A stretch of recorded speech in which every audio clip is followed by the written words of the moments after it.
Hello class and welcome back to Physical Geology. I'm Robert Lopez, your instructor, and I'm going to do a video here on the Earth Interior and Paleomagnetism lab. So remember, you can download the lab here from Canvas, and it's that fillable lab. You can do it digitally or you can print it out and then fill it out on paper. Now I did download the lab already, so here it is.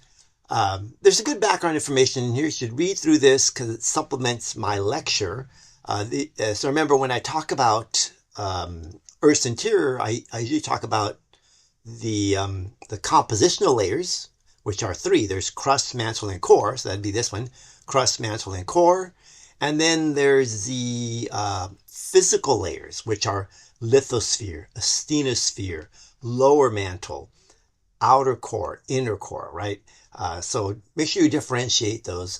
One thing I do want to add is note that here they're showing the lithosphere as a rocky sphere of Earth, and they have about 100 kilometers, right? And that's true for ocean lithosphere. So ocean lithosphere is about 100 kilometers. But you can see over here that continental lithosphere, or continental tectonic plates, are considerably thicker. So anywhere from 135 to about 150 kilometers. So remember, I discuss this in my lectures. And I mention this because on the exam, I'm going to ask you for continental lithosphere and ocean lithosphere, right? So make sure you don't mix those up. Now, obviously here they have a bunch of other boundaries, right? But for chemical layers or compositional, it's crust, mantle, and core. And then we can divide them into physical layers based on their properties. And one of the properties we look at is the rigidity, how strong the material is, right? So obviously the rocky sphere of Earth, the lithosphere, is going to be strong. The asthenosphere is a weak sphere of Earth, right? So, seismic waves will slow down because it's weaker material. But as you'll see, in fact, important figure for this part of the lab is this one, right? So the seismic waves, S wave or P waves, note that as you go deeper in Earth, they generally do increase in velocity as you're going through the mantle. But they'll decrease here when you're going through the outer core, at least for P waves. Remember, S waves don't go in because we have a liquid outer core. And so that decrease of velocity is a transition zone, right? And there is something they do mention here about a mantle transition zone. I noticed it somewhere in here. Yeah, right here. The mantle transition. So what happens, between 410 and 660, there is this zone where the seismic waves suddenly change velocity here. That's about 610 right in here. So there's this increase, which means somehow the rocks in the mantle got more rigid or stronger. And really what's happening are the minerals in the mantle peridotite, the mantle rock here, are collapsing due to the pressure from being so deep into more dense forms, right? So that's literally a change in the mineral crystal structure where it collapses into a more dense, compact form, and that results in more rigid, stronger rock, increase in velocity, right? So you can kind of read about what I mentioned here, what the text here is talking about, this mantle transition zone, but it kind of goes through all these other zones as well. All right, so let's look at this first part of the lab here. So again, these questions you're going to be answering from looking at this figure 4.9. For question 2, they do want some specific velocity, or at least, some educated guess here. And you have to look at the figure here. So they want to know what the velocities are for the P and S waves at the bottom of the lithosphere. So you can see here that the lithosphere is this brown layer here, right? And for the S waves here, the velocity here is around 5 kilometers per second. You can round it up to 5. And whereas P waves, it's around 8, maybe 8.2 kilometers per second, a little bit faster than 8. So you would write those numbers down in here, right? We're just getting that right off the chart here, right? And so again, for question 3, same idea. They want the velocity of P and S waves immediately below the lithosphere. So you can see that they're definitely below the lithosphere. They're decreasing. Aren't they decreasing? Yeah, they're getting, yeah. So, you can kind of answer those questions there, right? And that's really describing the asthenosphere, right? Now, so you go ahead and answer those questions. Let's see. All right. And again, all these are coming, again, more specific velocity. Just read them off the graph up here, right? You're getting the numbers right there. Now for activity 4.5 here, we're looking at Earth's interior temperature. And here they're going to ask us to plot these data on this graph here, right? And so remember, with Acrobat, you can actually you can use this writing tool or draw tool, right? And so the first number they want us to plot, so I put the graph over here so I can see it while I'm plotting here. You got 0 kilometers depth and it's 20 degrees centigrade. So 0, well, in fact, I already got a point right there, 0, 20, because remember, if this is 500, each of these is 100. So that's 100, 200, yeah, so it's going to be down here. At 25,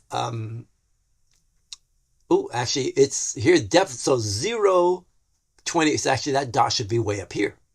My error right there. At 25 kilometers, it's going to be 600. So you go down here to 25, and now if that's 500, 600 is right there. So you put a dot right there, right? And then 50 kilometers, 1,000. So 50 and 1,000, right? So plot those points, and then they're going to want you to connect or draw a curve there, right? So let's get out of here. Right, so let's see, plot the temperature, then draw a line to connect the points. Yeah, so you'll do that. And that's going to be the geothermal gradient, right? So basically what that means is everything to hotter temperatures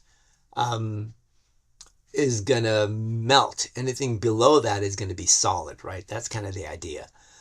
So then you can answer these questions. Referring to the graph, does Earth's internal temperature increase at a constant or changing rate? So again, that's based on whether this is a straight line or if it's a curved line, right? So obviously I didn't finish it. You're going to have to finish the graph to answer those questions, right? And then number 4 is the temperature at the base of the lithosphere, about 100 kilometers, approximately 6. Oh yeah, so here, since we already sort of have that, so we're looking at 100 kilometers. Well, you're going to have to do that. So once your graph plots over here, then you can figure out what the temperature is. And if this kind of keeps following the same trend, it should be over here probably closer to 1400. We'll see. But you got to finish off this graph. It might kind of curve down this way, so it might be less than that. All right. So again, you're going to have to plot that on this graph here.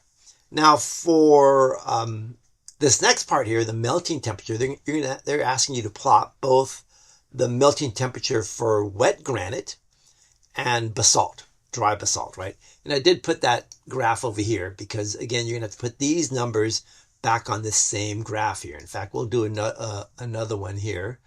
In fact, let's pick a blue color here. Let's see if that, actually, let's pick a blue color.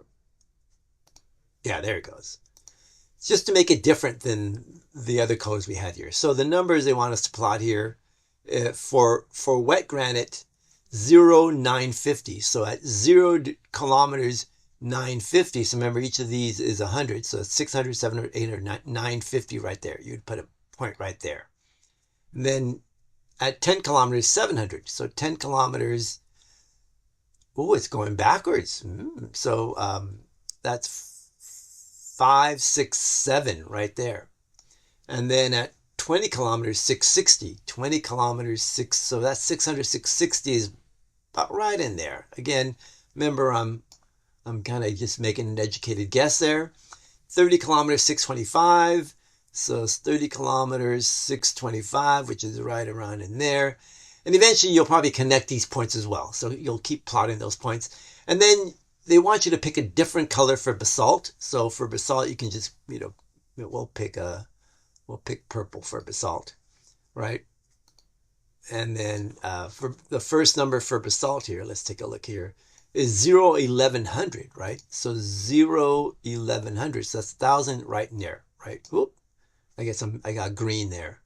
I had the highlight tool. I want to do this tool here, the draw tool. Yeah, purple.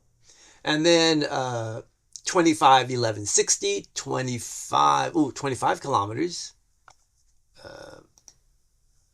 Because over here, what did we have? We had 10, 20. Here they jumped down to 25. So if we go to 25, 1100, which be right in 25 kilometers, 1160. So it's 1160 is going to be right around in here. And then at 50, it's 1250.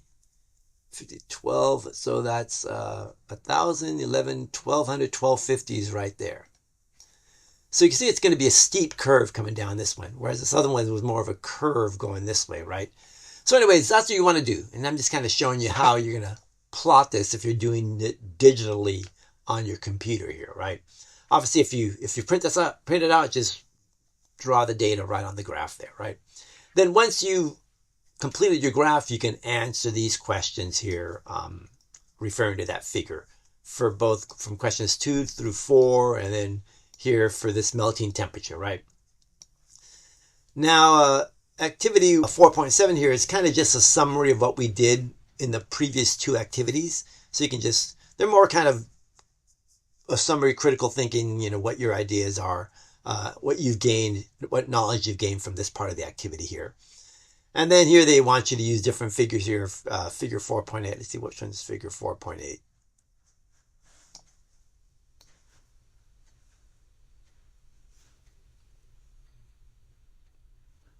Oh yeah, that's the main one here. Yeah, for thicknesses, right? Yeah, that's the main figure up there. So I just want to make sure that figure's on the lab. And then finally, this last question is going to ask you to label these points here, right? The core, stenosphere, mantle, outer core, in the different boxes in here, right? So you can just do that. Now, the last part here, which is not covered in the, in fact, I probably forgot to mention, let's go back to page 1 here. There is a pre-lab video for this. Well, I guess I don't have this on here.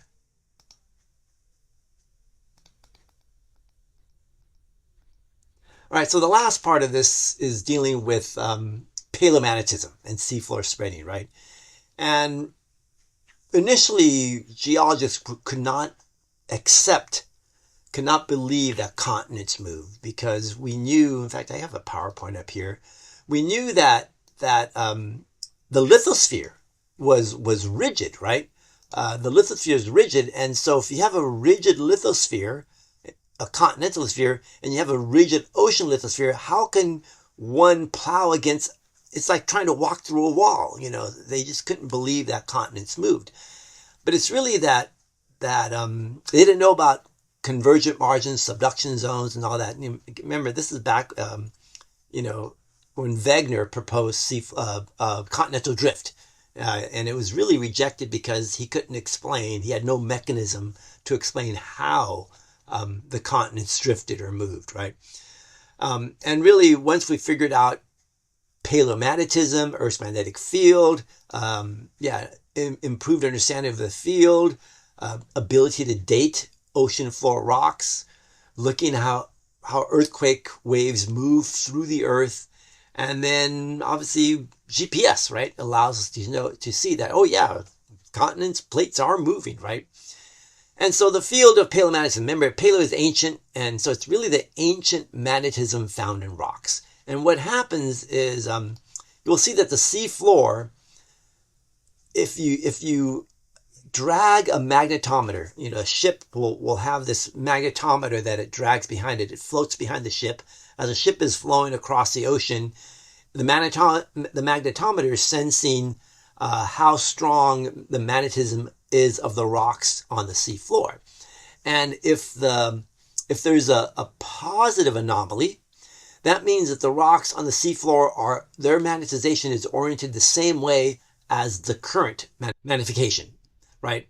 Which means that the lines of force leave near the southern magnetic pole, near the southern geographic pole, loop around and re-enter in the northern magnetic pole. So we call that normal polarity.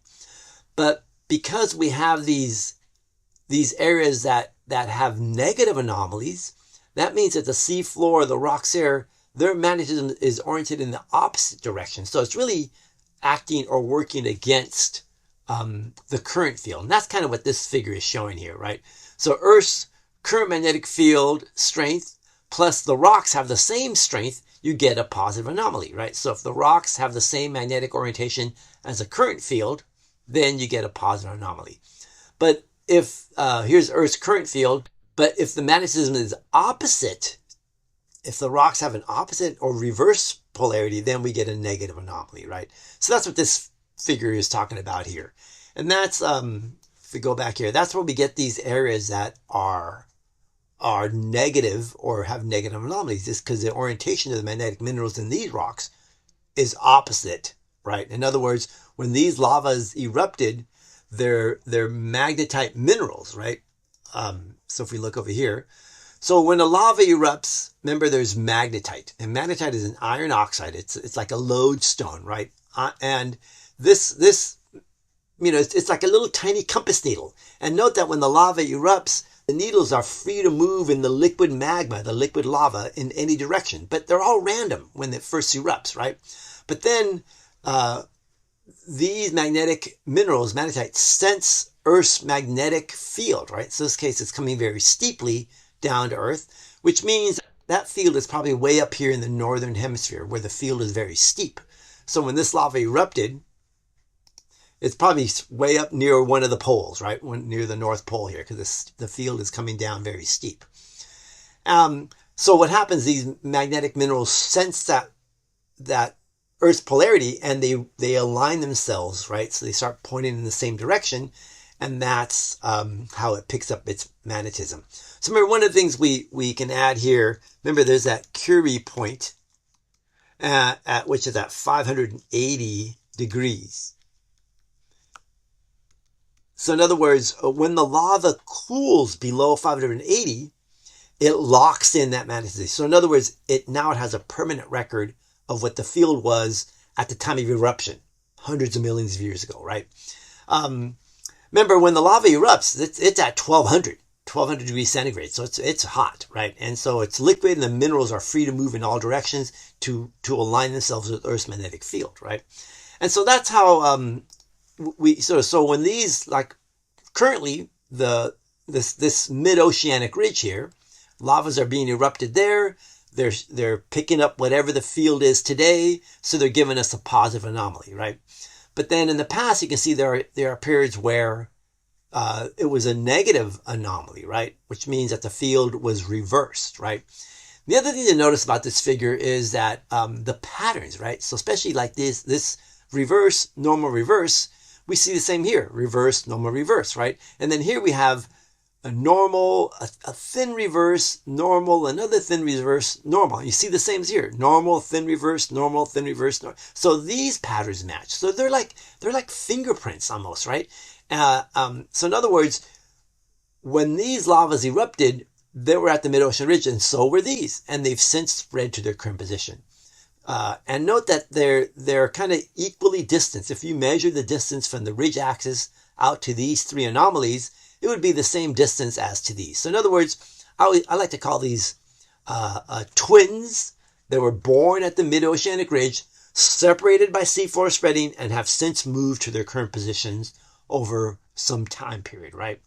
So that's what this lab is kind of talking about here. It's talking about these magnetic stripes, which are really these anomalies. And they're called anomalies because when geologists first discovered them, like, what the heck's going on? This shouldn't be the case. How can Earth's field reverse? And it does reverse.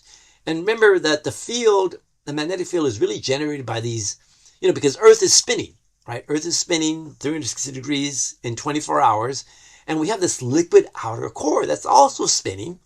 And since it's more dense, it actually spins at a slightly faster impulse rate than the rest of the planet. But that spinning causes these currents. And the currents generate, just like a generator, they generate electricity.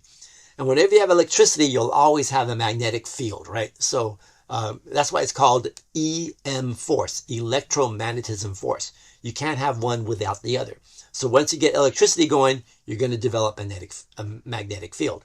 If you have one of those flashlights that's a magnet and you spin the magnet, you generate electricity. So it goes hand in hand, right?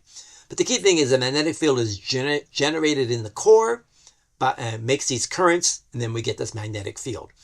And the reason I mentioned that the denser core has a slightly faster velocity of spinning, and so geologists think that may be why the field about every 500,000 to a million years, it flips, right? So that's how these reversals occur, because there's a different rate of spinning of the liquid core, right, of the core of Earth compared to the mantle and the rest of the planet. And that slight difference in impulse can knock the magnetic field off to where it reverses to its new form. So that's how we get these magnetic reversals, right? Now, let's keep going here. So again, this background information, you can read about this. We'll be using this figure 7, and note that we can date the magnetic reversals pretty accurately back to 4.5 million years.